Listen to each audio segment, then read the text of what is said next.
December 7, 1941, a quiet morning at Pearl Harbor, where .com would soon be shattered forever. Taurus Miller, a young African-American woman, served breakfast aboard a U.S. battleship. It was routine until a siren tore through the air. Not a drill, not a test. The kind of siren that freezes your soul. Outside, the sky wasn't cloudy. It was filled with hundreds of Japanese bombers. Within minutes, explosions shook the harbor. Ships burned. Steel sank. Chaos ruled. Why would Japan attack a country like the United States? What made them so bold? And who was this young woman who, without any military training, would take down enemy planes and become a legend? And most haunting of all, how did this one attack unleash events that would lead to nuclear war? What happened that day did indeed just start a battle that started a chain reaction that changed the world. Let's uncover the truth behind the day the war came to America. The Pearl Harbor attack wasn't random. It was the result of years of rising tension, political friction, and desperation. By 1941, World War II had engulfed Europe and Asia.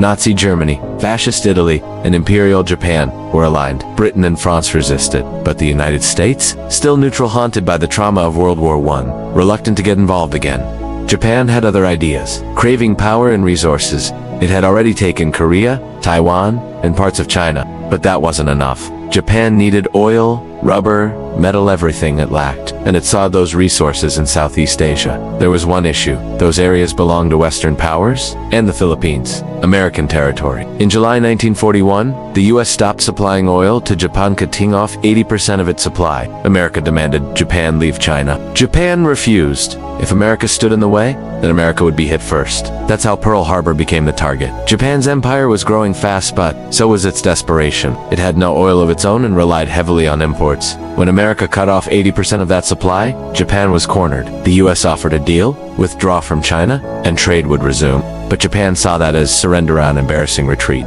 even with Germany as an ally. So it made a bold decision. Japan set its sights on Indonesia, rich in oil, and closer to home. But to reach it, they had to cross the Philippines. America would strike back from Pearl Harbor. To avoid that, they had to hit Pearl Harbor first hard and without warning. It was a high-stakes gamble. Wipe out America's Pacific Fleet in one strike, then march through Southeast Asia without resistance. Japan began preparing a secret strike force, aircraft carriers, destroyers, submarines, and over 400 warplanes. Radio silence was enforced.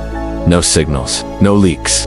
The goal was simple: attack before America even knew. War had begun. The countdown to destruction had started, and the target was clear. It was early Sunday morning, December 7, 1941, when the first wave of Japanese bombers appeared in the skies over Hawaii. At exactly 7:57 a.m., the assault on Pearl Harbor began. The base was completely unprepared. Sailors were just waking up, officers eating breakfast, others still asleep.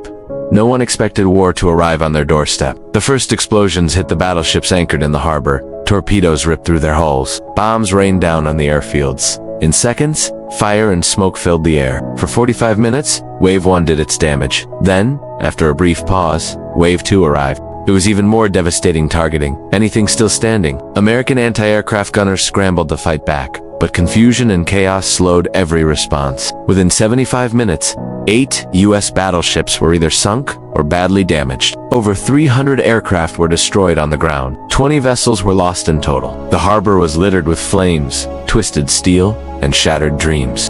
Japan's plan had worked. They'd struck without warning and left the U.S. Navy crippled. But they had made one miscalculation. They hadn't broken America's spirit. And amid the smoke, one ordinary woman was about to become an extraordinary symbol of resistance. In the middle of the chaos, Taurus Miller heard the siren while collecting laundry. She rushed topside, and in that instant, a torpedo slammed into her battleship. Officers were wounded. The captain was down. Smoke and flames engulfed the deck. With no training, Taurus dragged injured crew members to safety. She didn't stop there. She took control of an anti-aircraft gun and began firing at incoming planes. One by one, she hit her targets, downing 6 enemy aircraft in total. Her actions weren't just brave, they were historic. For her courage, she was awarded the Navy Cross Ayanana, almost never given to civilians. The day after Pearl Harbor, the United States declared war on Japan. Isolation was over. The sleeping giant had awakened. In just 3 days, America began restoring its naval base. Some damaged ships were in shallow water, repairable, refitable, and soon ready for battle. Then came paper. In April 1942, American bombers flew across the Pacific and dropped bombs on Tokyo in the daring Doolittle raid. It didn't match Pearl Harbor in scale, but it sent a message. the U.S. would not back down. What followed was 4 years of brutal conflict in the Pacific, and America wasn't done yet. In August 1945, the U.S. dropped 2 nuclear bombs, first on Hiroshima, then Nagasaki. Entire cities vanished. Thousands perished in seconds. And finally, Japan surrendered. Pearl Harbor didn't just pull America into war, it changed the course of history. And in the middle of that chaos, one woman, Torres Miller, stood tall, a symbol of bravery when the world was burning. Like, comment, and subscribe for more untold true stories.